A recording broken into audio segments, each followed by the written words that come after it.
Hello friends, स्वागत है आपका आपके अपने लीगल चैनल सोच पर प्रहार में। मैं हूं एडवोकेट सनी शर्मा।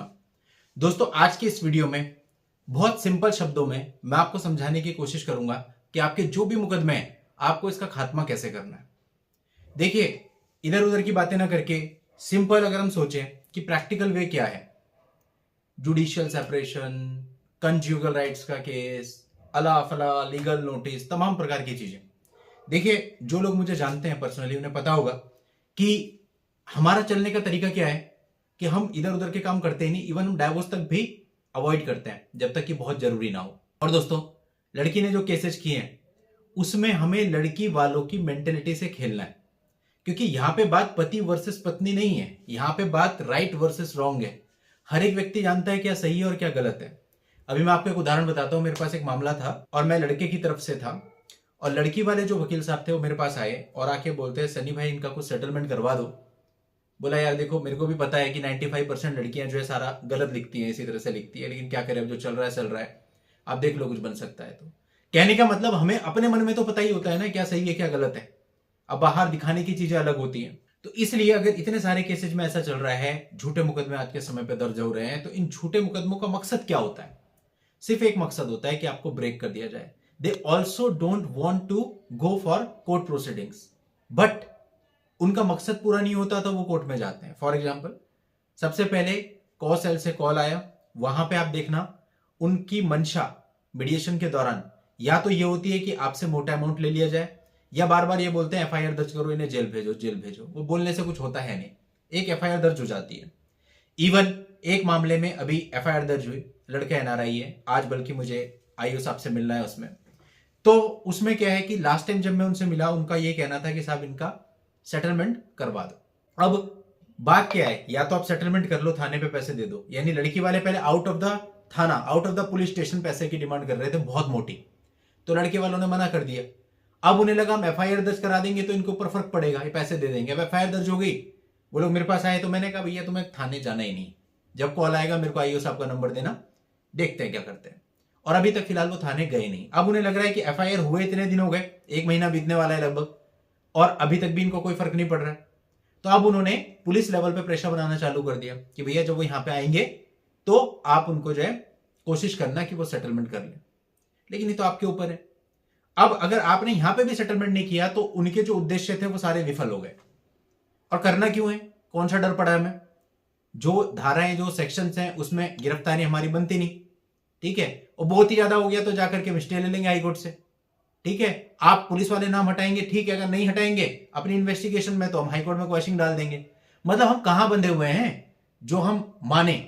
अब किसी को 60-70 लाख रुपए की जो डिमांड है वो देने से बढ़िया ये नहीं है कि मैं 2-4 लाख रुपए, 5 लाख रुपए कोर्ट में खर्च करके निकल जाऊंगा बाहर। ये एक उदाहरण है अपनी अपनी कैपेसिटी के अनुसार। तो दोस्तों, कहने का मतलब है कि अभी ये और फ्रस्ट्रेट होंगे जब हम थाने पे मना कर देंगे कि नहीं, हम तो सेटलमेंट नहीं कर रहे।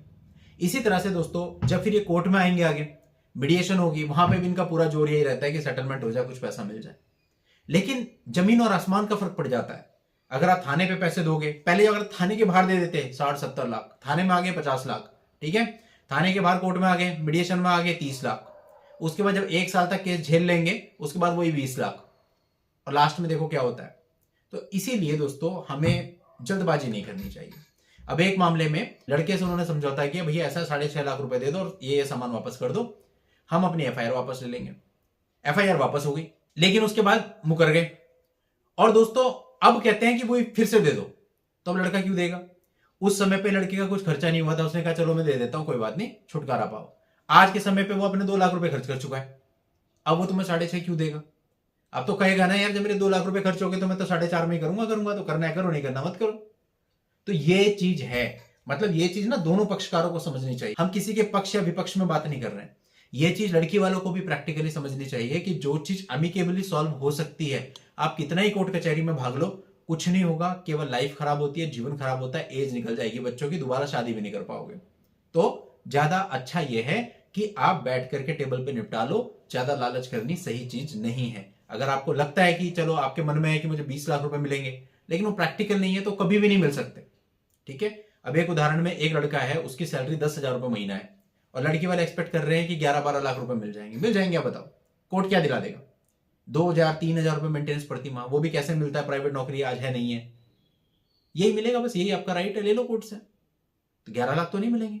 तो उससे बेहतर ये नहीं है कि बैठ करके आराम से इसको सेटल कर लें। उन्हें भी पता है लड़के की कैपेसिटी क्या है यार, 10,000 रुपए में आदमी कितना बचा लेगा आज के समय पे।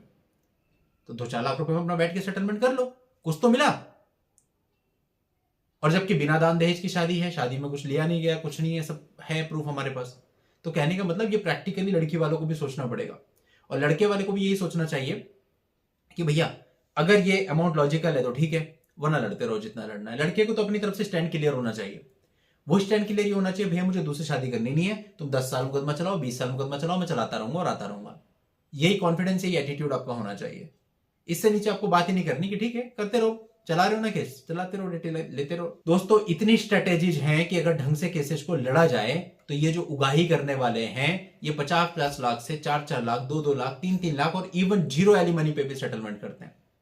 तो ये सब माइंड गेम है, और इस माइंड गेम को जो समझ गया उसका कुछ नहीं बिगड़ता है, और जो माइंड गेम को नहीं समझा वो फ्रस्ट्रेट होता रहता है, परेशान होता रहता है। तो ये चीज है। तो आपको मैट्रिमोनियल विवादों में इतना समझना है कि एफआईआर में कुछ भी हो, कहने का मतलब आपको पुलिस से कोई राहत मिले या ना मिले, आपको सिंपल यही कहना है कि ठीक है हम लीगल प्रोसेस अभी चलाएंगे। पुलिस से कुछ नाम जनरली तो हट ही जाते हैं, धाराएं हट जाती हैं, बसता क्या है उसमें, कुछ भी नहीं। फिर चार्जशीट आती है, चार्जशीट देखो, हाईकोर्ट में जाओ, स्टे लग जाएगा, स्टे लग जाएगा, 2 साल के लिए मुकदमा बंद। लड़की वालों को भी लगता है तो कुछ हो ही नहीं रहा। तो मीनवाइल कहीं ना कहीं वो लोग सेटलमेंट पे आ जाते हैं। यहाँ पे डीले जो होता है ना, ये बहुत इंपॉर्टेंट भूमिका निभाता है। सब्र, पेशेंस। लोग जल्दबाजी करते हैं। अभी कल ही मेरी किसी से बात हो रही थी, बोला 3 महीने हो गए मेरी पत्नी को गए, मुझे तो केस करना ही है। अब इसका कोई सॉल्यूशन नहीं है। अगर आप जल्दबाजी करते हो तो फिर उलझोगे, यानी आप अपनी तरफ से डाइवोर्स फाइल कर रहे हो या कुछ और नल एंड वॉइड का केस फाइल कर रहे हो, तो उसका सीधा सा मतलब है ना आपको जल्दी है, आपको जल्दी है। दूसरा आदमी आपको भापेगा तो फायदा उठाएगा। दूसरा आपकी तरफ से जैसे कुछ केस आएगा वैसे वो सामने से अपने 3-4 जो भी हथियार होते हैं सबको यूज करेंगे। तो आपको मिला क्या, आप फंसी तो गए, उलझ ही तो गए। आप आराम से बैठते, शांति से बैठते, निकल जाने देते थोड़ा टाइम निकलता है जैसे जैसे सामने वालों को रियलाइज होता है, कहीं ना कहीं किसी को ना कहें वो, पर खुद में दिल में रियलाइज होता है, ठीक है। और दूसरा आप मजबूत होते हो क्योंकि आपका सेपरेशन पीरियड बढ़ रहा होता है, और जितने ज्यादा सेपरेशन पीरियड के बाद लड़की वो एफआईआर दर्ज करेगी उतना ज्यादा अच्छा है। आप आज कर दो डाइवोर्स केस, 10 दिन के बाद उसको नोटिस रिसीव हो गया और उसके 5 दिन के बाद आपके ऊपर मुकदमा आ जाएंगे। थोड़ा तो सोचो क्या करोगे इतना जल्दी इनिशिएट करके। आदमी को लगता है कि ना, पहले तो वो बड़ा कॉन्फिडेंट होता है, लेकिन उसने इमेजिन ही नहीं किया होता कि वो कितना हैरेस होने वाला है। लेकिन जब वो खुद से इस तरह की पंगेबाजी लेता है और सारी चीजें 4-5 केस एक साथ चलने लगते हैं, हाई कोर्ट में प्रोसीडिंग, सुप्रीम कोर्ट में प्रोसीडिंग, तब उसको लगता है यार इससे अच्छा तो मैं घर पे ही ठीक था, आराम से बैठा तो था, कोई मुकदमा नहीं था, कुछ नहीं था। तब रियलाइज होता है, लेकिन तब तक बहुत देर हो चुकी होती है। इसलिए आपको खुद समझना है मैट्रिमोनियल विवादों में कब आपको स्टेप लेना चाहिए, कब आपको स्टेप नहीं लेना चाहिए। और सबसे मेन चीज, यू शुड बी कॉन्फिडेंट, और आपका एटीट्यूड ऐसा होना चाहिए कि मुझे कोई फर्क नहीं पड़ता, मुझे दूसरी शादी नहीं करनी। आप 8 साल मुकदमा चलाओ, 10 साल मुकदमा चलाओ, कोई दिक्कत नहीं है, चलाते रहो, मैं आता रहूंगा, और जो कोर्ट से इसको मिलता है वो मैं दे दूंगा। कोर्ट के बाहर में 1 रुपए भी नहीं देने वाला हूं। तो इस प्रकार से जैसे जैसे आप आगे बढ़ोगे आपकी चीजें प्लेटफॉर्म पे आ जाएंगी और आपको रिलीफ मिल जाएगा। तो दोस्तों आज की इस वीडियो में इतना ही। नेक्स्ट वीडियो में नई जानकारी के साथ मैं आपसे फिर मिलता हूं। तब तक के लिए goodbye and thank you for watching. Take care.